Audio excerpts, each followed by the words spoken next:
зовут Мариной. Мама, что надо сказать? Красивую маму. Посуду моют, со мной играют, покупаю вкусняшки. Я люблю тебя. Min mamma hatar Elisa. Min mamma har man röjer. Talas suy, talas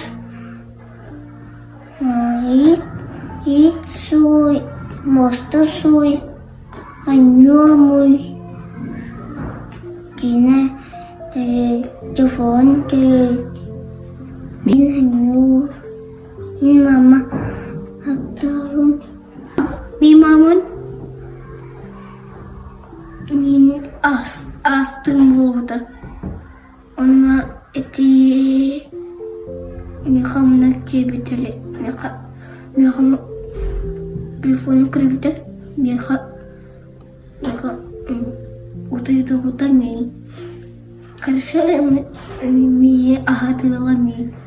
Она костка на него, он мама говорит, мама, я тебя жестко люблю.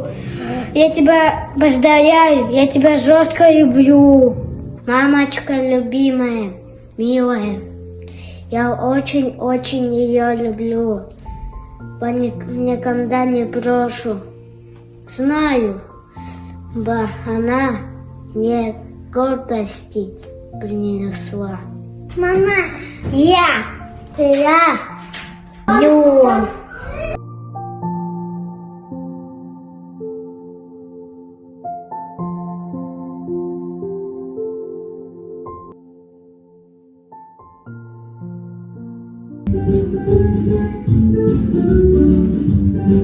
Thank you.